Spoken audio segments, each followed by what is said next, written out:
Training for and running a marathon is no easy task. To succeed, an athlete must be able to perform at their optimal level. A myriad of factors will influence performance. However, a key component in any training cycle is the athlete's fueling, and we will be addressing 4 key areas surrounding successful fueling strategies. During exercise, the body will utilize either triacylglycerols from fats or glucose from carbohydrates as an energy source, the latter used during both aerobic and anaerobic exercise. Protein is predominantly utilized in muscle building, maintenance and repair, but it can also be used as an energy source. As exercise intensity increases, the proportion of substrates used as energy changes. An intensity of 40% VO2 max will derive approximately 25% of energy from carbohydrates, whereas an intensity of 80% VO2 max will derive approximately 65% of the energy from carbohydrates. Research has indicated most marathon runners compete at or above 80% of their VO2 max and train above 60%. So, how many pasta bowls should you be eating? The amount of carbohydrates recommended to support sustained marathon training relative to an athlete's training volume and intensity is 7 to 12 grams per kilogram of body weight. However, the recommended amounts for a female athlete may vary due to their mental status. This is due to the association with glycogen storage. Optimal glycogen storage is estimated to occur during the luteal phase, whereas it is reduced during the follicular phase. Now, low carbohydrate and high fat training has recently gained a lot of traction, which will be touched on later, but for now, a higher intake of carbohydrates has been found to permit greater muscle glycogen repletion that is further associated with lower rates of overtraining symptoms. The ideal pre-race carbohydrate meal should contain 1 to 4 grams per kilogram of body weight and be consumed 1 to 4 hours prior to the race. You've likely heard the term periodization, but what is it? It is a strategic and targeted intervention utilized to augment various training cycle outcomes. Periodization of carbohydrates has shown to enhance the metabolic pathways to improve the rate and capacity of ATP production. ATP is the body's energy.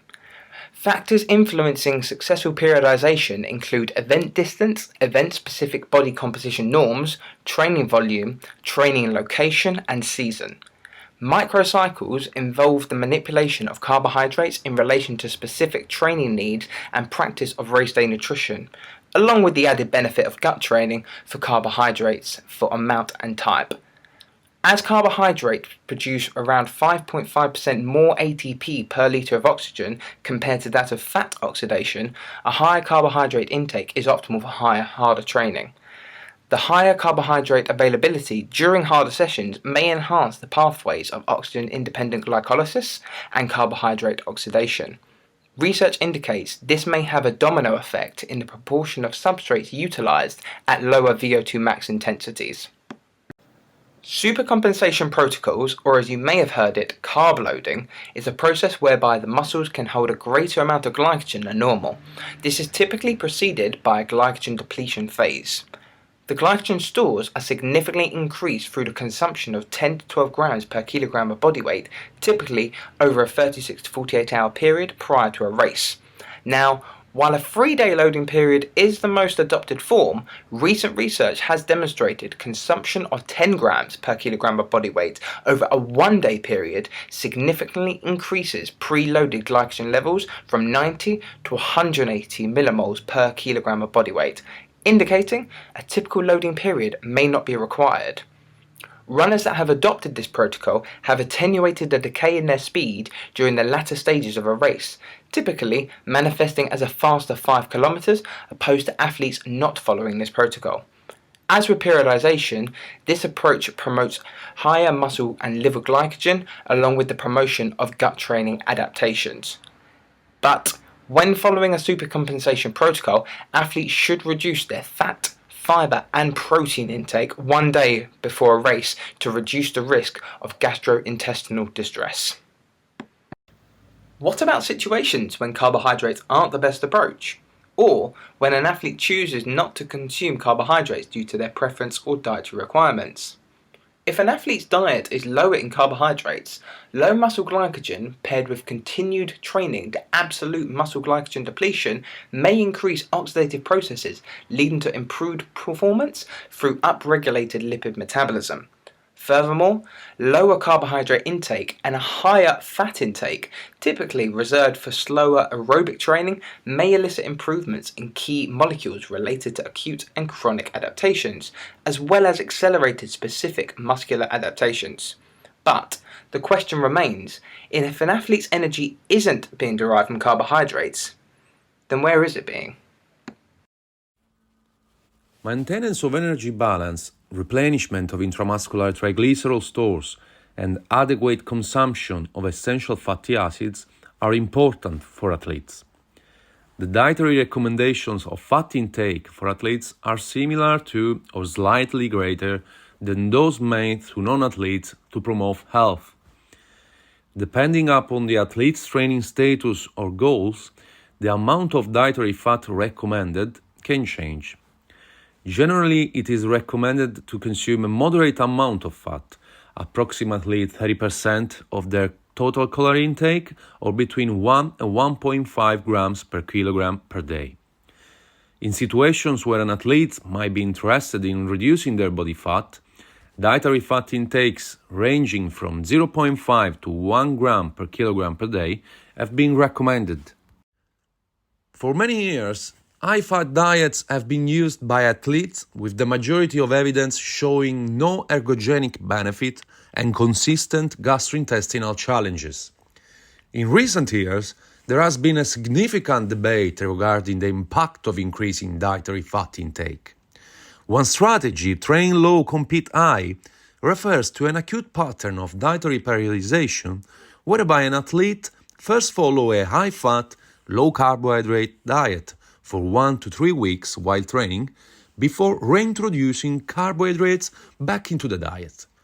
While intramuscular adaptations results that might theoretically impact performance, no consistent favorable impact on performance has been documented. A variant of high-fat diet are the ketogenic diet. While no exact prescription exists, nearly all ketogenic diet protocols consist of 70 to 80% of daily calories from dietary fat, a moderate amount of proteins, and are largely devoid of carbohydrates. This diet prescription leads to a greater reliance on ketones as a fuel source. Currently, limited and mixed evidence remains regarding the overall efficacy of a ketogenic diet for athletes. In favor, a study conducted by Cox and colleagues demonstrated that ketogenic diet can improve exercise endurance by shifting fuel oxidation, while another study conducted by Burke and colleagues failed to show an increase in performance in a cohort of Olympic caliber race walker. Additionally, the study conducted by Jabik and colleagues reported decreases in body fat with no change in lean mass in overweight women who performed resistance training for 10 weeks following a ketogenic diet. In summary, a variety of strategies, often in apparent conflict with each other, but targeted at enhancing the specific training phase, should be integrated into the annual mesocycle or microcycle of training according to the athlete's goals. For example, workout targeting an enhancement of oxidative capacity should exploit superior adaptations in fat metabolism and mitochondrial biogenesis following exercise with low carbohydrate availability. Conversely, quality high-intensity training should be performed with high carbohydrate availability as it is during the races. Fueling, it's not only important before the race, but also important during the race. Why is fueling so important during a marathon? The term fueling during a marathon is a bit generic, because for some, it's actually fueling every 2 to 5 kilometers. For others, it's what you will have with you during the running. And finally, for some, it's anything that helps to take energy and promote hydration throughout the run. What are the different possibilities of fueling during a marathon? Energy intake is divided in three categories: energy drink, energy gel, and energy bar. The advantage of an energy drink over solid food is, first of all, it hydrates you while providing you with the energy necessary for the effort, and it assimilates better than any food. The energy drink can be put in a bottle, or you can also make homemade drink. Energy gel, certainly, it's the most used product for marathon refueling. Energy gel is interesting for carbohydrate but provides almost no vitamin and minerals. Whatever happens, a gel must be consumed at the same time as a certain volume of water on a supply. When taken as the only energy source, it can sometimes promote digestive disorder in some runners that are harmful to the final performance. Energy bar less used by runners. The main disadvantage of the energy bar is lower in digestibility and ultimately non-optimal assimilated by the body. In addition, if they are more qualitative than gel, they remain far from energy drink, but also hydration remains important and essential during the race but also before and after. How to stay hydrated during a marathon? During a physical effort, water loss through the skin and respiratory route is significant, and it's even more during a long race like a marathon. One of the keys is to start drinking in small quantities shortly after the start of a race and to ensure a regular fluid intake in order to compensate for the losses due to sweating. Drinking 1 can of 500 ml per hour of racing is satisfactory under normal conditions, but the quantities to be consumed can vary significantly depending on the outside temperature, the humidity, the intensity, and the duration of the effort. For example, if it's hot, the consumption can raise to 1 liter per hour. Some runners suffer from acute fatigue after a marathon. Researchers have shown that a liter of water lost in respiration and the sodium eliminated during a marathon increase the risk of suffering from acute kidney failure. It's even more important to stay well hydrated during a marathon. Is carbohydrate intake important during a run?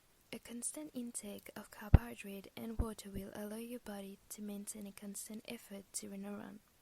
Controversially, poorly managed fueling can have serious consequences for the success of the event. Eating and drinking too much means exposing yourself to stomachache, and controversially, too little eating can cause hypoglycemia and dehydration. There are two solutions to bring carbohydrate into your body. By the storage of carbohydrate in the body in the form of glycogen in the muscles and the liver can be optimal by consuming complex carbohydrate in relatively large quantity the day before the race, while ensuring that hydrate abundantly. And the day of the race, which is recommended to consume complex carbohydrate about 3 to 4 hours before the start of the race. For example, eating 100 grams of oatmeal or wholemeal bread. But also it's recommended to limit the consumption of dairy products and raw vegetables the few days before the race in order to avoid intentional discomfort during the race.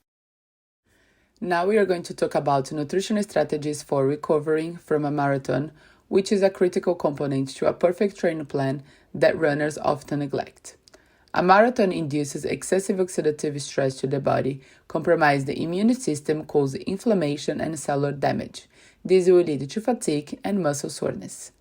A study shows that blood biomarkers responsible for acute inflammatory response can remain higher than their baseline up to 8 days post-race, and some of the nutritional strategies can help aid the recovery and prevent injury.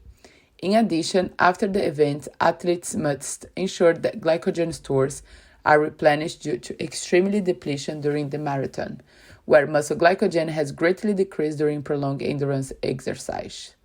There are 2 phases that occurs the glycogen synthesis.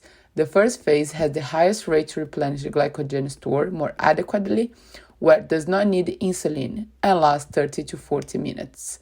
The second phase has a lower rate of glycogen synthesis, which means more carbohydrate must be consumed. That said, athletes might benefit from a periodic carbohydrate supplementation. So when and how much protein and carbohydrate should you be eating post-exercise to repair muscle tissue damage and replenish muscle glycogen stores. The recommendations are to choose a preferably high glycemic carbohydrate and repeat intake of 1 to 1.2 grams of carbohydrate per kilo of body weight hourly after exercise. This will stimulate high rates of glycogen synthesis. In addition, it is important to consume sufficient calories for glycogen repletion to occur efficiently. A good strategy is to consume 0.5 to 0.6 grams of carbohydrate per kilo of body weight every 30 minutes. A study suggests that supplementing in more frequent intervals may be preferable to supplementing every 2 hours. Another strategy is adding caffeine to carbohydrate post-exercise. A study indicates that caffeine increases glycogen resynthesis. The study had cyclists ride hard for 2 days in a row to put them in a glycogen-depleted state. Those who drank a recovery drink with carbs and caffeine rebuilt their glycogen stores by 66% more than those who drank only carbs. Let's not forget about protein. Protein plays a crucial role in muscle recovery after a marathon, where it will help to repair the muscle damage. According to International Society of Sports Nutrition, the recommendation of daily protein is 1.4 to 1.8 grams per kilo of body weight daily to maintain a protein balance. Research compared the effect of protein plus carbohydrate supplementation and only carbohydrate during and post-exercise. The finding shows that subjects who consume carbohydrate and protein during and post-exercise had improved ratings of soreness, energy, and fatigue 72 hours post the marathon. In addition, the consumption of 1:3 ratio with carbohydrate post-exercise increases the muscle ability to replenish glycogen stores. 2 studies concluded that muscle glycogen store during the 4 hours immediately after exercise was increased if protein was added to the carbohydrate supplementation. In summary, in this video we explored some topics related to fueling for marathon and discussed some approach evidence-based in which can be applied before, during, and after a marathon. However, it's important to remember that each athlete's approach to nutrition is individual to them, and although norms indicate that certain substrates can be more beneficial than others in specific conditions, it's down to the individual to discover the approach that is best suited to them.